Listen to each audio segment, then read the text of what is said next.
weren't going to do Peter Piper, there's the National Center for Missing and Exploited Children for the month of May. So we just decided to do it from here until the month of May, or May 25th, which is National Missing Children's Day.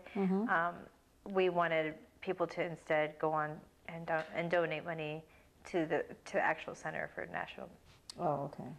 For the National Center of Missing and Exploited Children, in honor of Isa. So it's not going to Isa, it's just in honor of her. And all those proceeds go to, you know, like the posters that you see at Walmart, the ads that when you know you're a shopper, you get and it says missing children, and it has that little thing, and then the pictures that are on the freeway and stuff like that. So, and then other things at National Center of Missing Children, Exploited Children, that's where all the money goes to. So as opposed to doing something just for Isa, we're like, you know, let's just do something that's for all the kids that are missing. And so Isa is part of that database with pictures out there. So exactly. It's still happening. Her picture's still out there across the nation. Yes. Okay. Yeah, they send us updates, letters and updates to let us know where they're posting her picture, because they do it through different companies, right? Agencies and companies. Sometimes it's like, let's say a Walmart. Like they said, we put it out on Walmart in California in this town. We put her picture at like a post office in this town, or in this central office in this town, and so they have their little networks that they send the pictures, and they send different pictures every month to different locations. Hannah, and so we get little updates on every 3 months. We get a paper of where they've sent it in the last 3 months. Okay. We'll just get started now, and I'm hoping though that today that you can kind of go back in time with me, because there are people who may not remember some of the details, may not remember some of the stories, you know, that type of thing. So is it all right with you if you just kind of walk us through? I know it might be a little tough, but if you can just walk us through some of it. Okay. So, but the first question I wanted to ask you is that did you ever think that you were going to be here today, missing Isa 3 years later? No. No, absolutely. No, not at all. Through this past year, what have you guys been going through? I mean, every anniversary that happens, what have you guys been going through? I think it's just, it's frustration. You're at a frustration level where you're not seeing anything getting done. You're not getting any progress. So it makes frustration. Is it still Desperation. The frustration level is just that much more. We'll get back to that in just in a moment. I'm going to ask you these questions. Let's walk through some of this stuff. Let's go back to the day before Isabel went missing, and she was at Freedom Park. And what did she do? What did Isabel do? When she played with her friends. She had her little group of friends that were sisters of other players on Julian's team, and she had her little group. She was part of the little group. We'd have a baseball game. They'd all meet. They'd all play. They'd do their thing, and they were all always together and playing around. Were you watching her kind of? It was me. I was, because he was coaching that night, so Julian was playing, and he was coaching, so said he was out on the field, and it was me, and I was sitting in the bleachers, and they were playing like right in front of me, and then they'd come up and they'd sit with me, and then they'd go and they'd play on the side, and they'd run around to the other side, and we were right by the snack bar, so they were pretty much staying right there where we were. You know, as a mother, I know that sometimes memories fade. Because this has happened, are your memories just as clear as of the day that it happened? For like everything that happened before and for that day, yeah, because those are like, I don't know if it's because it's the last day that we saw her or I saw her, and so yeah, I mean, it's very vivid on, like, especially that night, you know, her playing, and because I totally remember she fell and she kind of hit her, I think she hit her knee or something. I can't, that, like, little things like that I can't, but she came crying and she was like, that she had hurt herself, and I'm like, okay, well, how about let's stop playing so harsh and hard, and how about you guys come and sit down for a little bit and watch the game?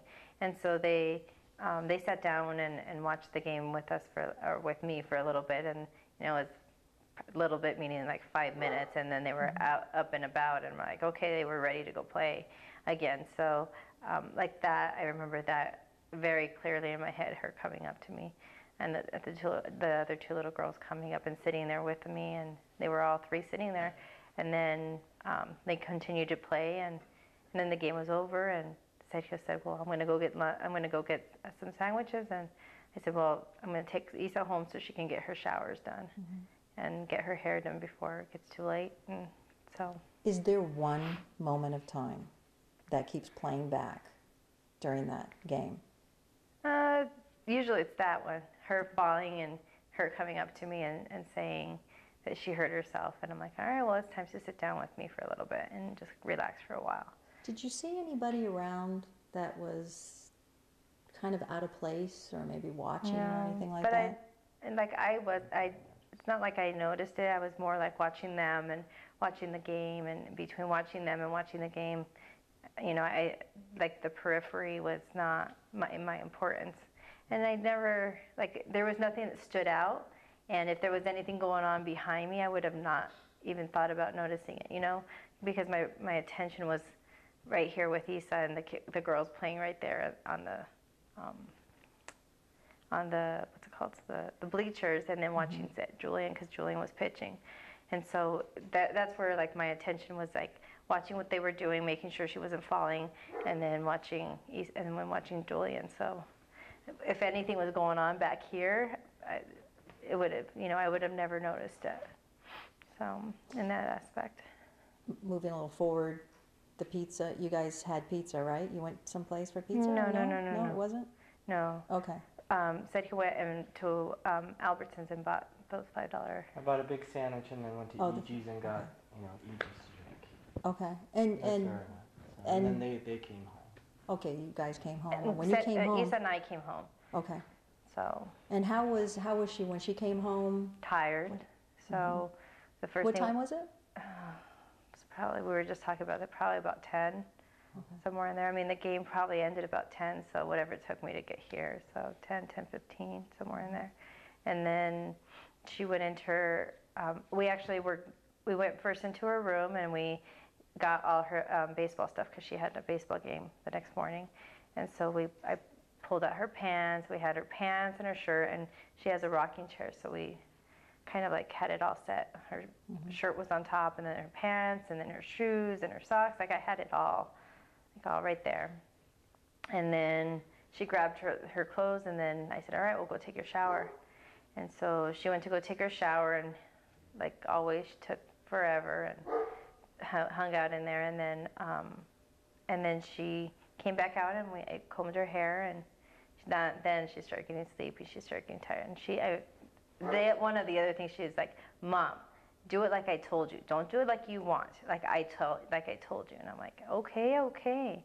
And so she had picked out the color rubber bands that she wanted, and I'm like, okay, I got it. And she goes, but do it like I'm telling you, Mom. I'm like, I know, okay. And so she wanted to make sure I didn't veer from what she wanted me to do. I know there's different stages of life, because I have a 13-year-old girl. So when my daughter was much younger, she was Daddy's girl, and now she's Mama's girl. How could you describe Isabel then? Oh, she's Daddy's girl. I was just the girl who, did nails and did hair, but like when she wanted to be spoiled, it was not. She didn't go to me. She went to him. Always. And what does she do? What are some of those moments or whatever that you kind of remember? Can I just, Sure. I'm sorry, and I'll Sure. go shush her up. So sorry. Oy. Sorry. Well, she's got the microphone. Hannah, shh. Stop it.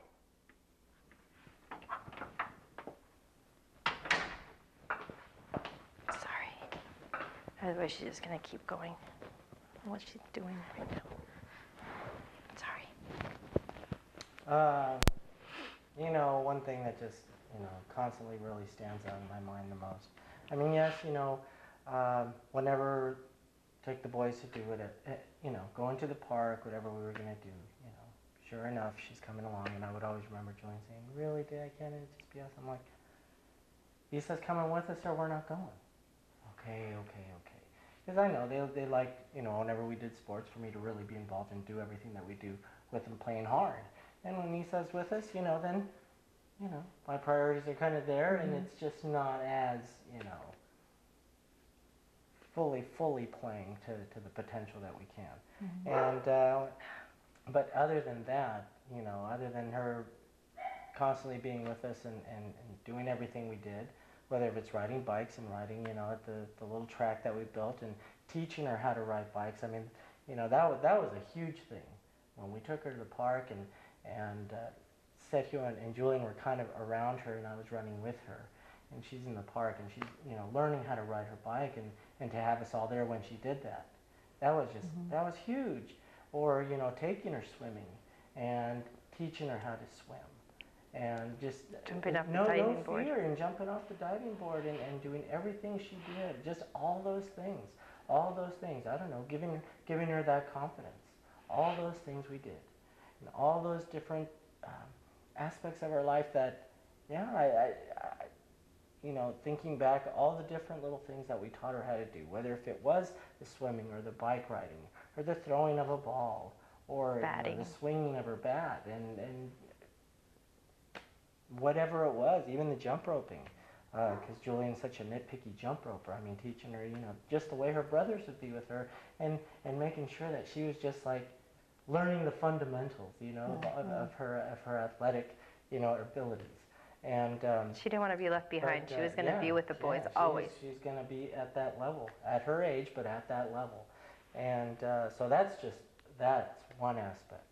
And definitely we loved coloring, and loved coloring, you know, and all the different things, and when she'd draw, and having me draw things. Very similar to the boys. I mean, they'd have me do all that too. So did you draw the family then? Did you draw pictures of the family? What she usually draw? No, she was just color. Like we'd have paint. I mean, she drew, but it's more like we had our coloring books, you know, and she'd sit there and be like, okay, you color this and you color this. And it was more coloring like that. So, you know, as a father, did she have you wrapped around her finger? Who was the disciplinarian here? Me.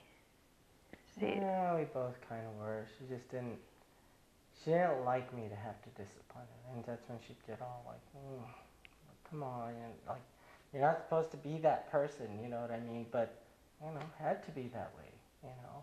Wasn't just always easy, but How would you guys... but when she was sick, I mean, that was the biggest deal, you know, staying home with her. It wasn't me. And she didn't ask me. You know, and taking care of her and doing all the things they needed to do when she didn't feel well.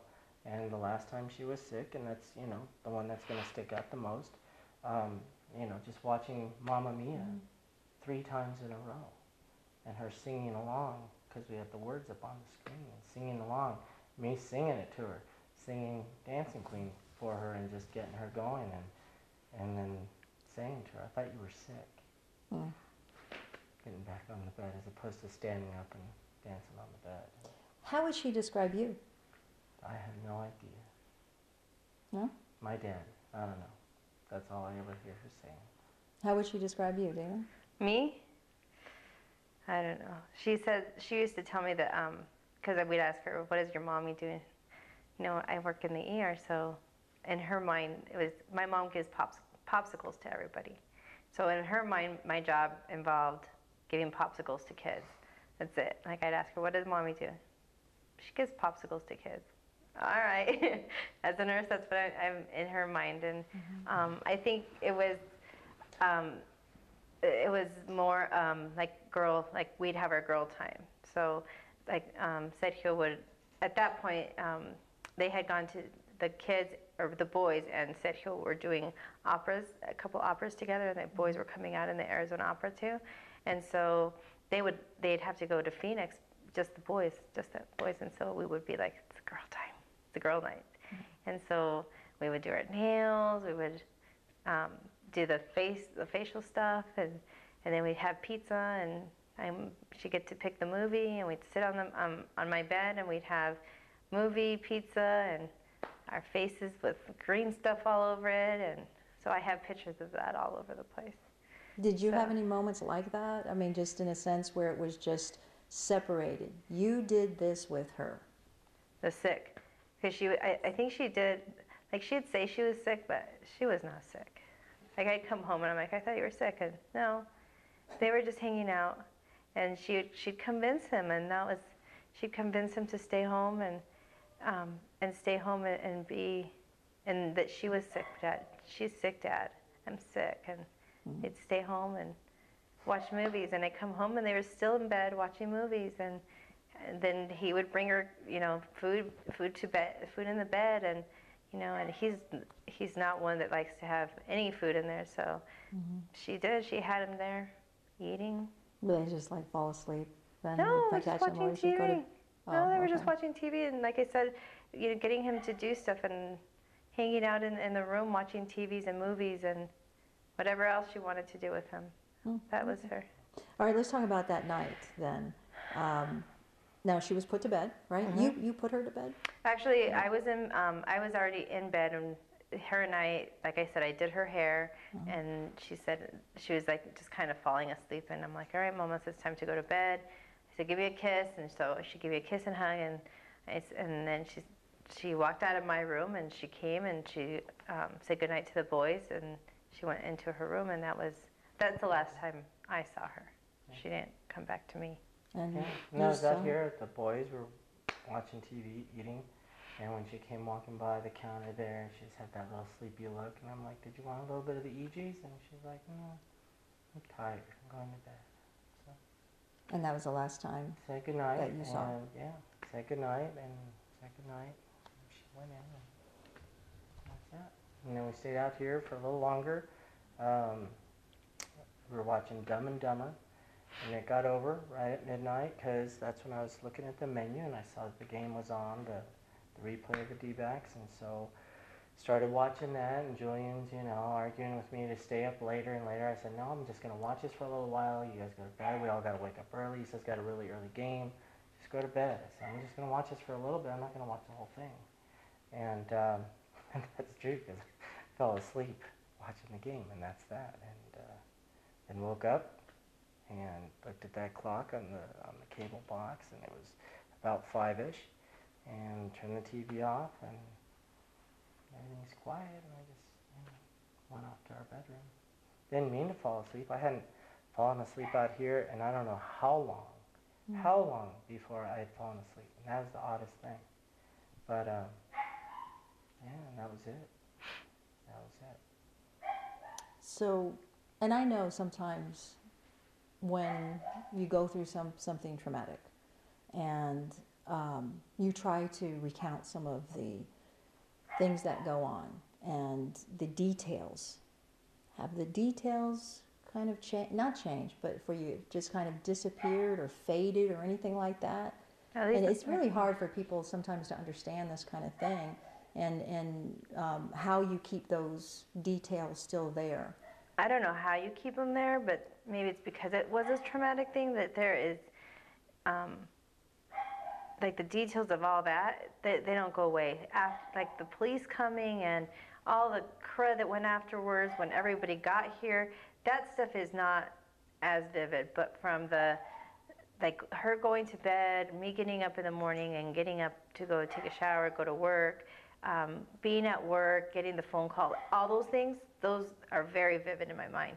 Getting here, going through that whole horrible thing, and then when everybody and their mother started getting here, the police and everybody and all that, from there on out, that's more blurry and not. I can't tell you exactly from there, like count by count, exactly what happened. Other than knowing, we spent hours and hours on a bus, and hours and hours in like across the street, Their and neighbors. And then and the time just and the anguish and all that, I can tell you that, but exact things, that's not there. But the last things that we did, when I saw Isa, the last things I did with Isa, and everything leading up to that is very, very clear. And I think because of what happened, I don't think you ever forget those very fine details.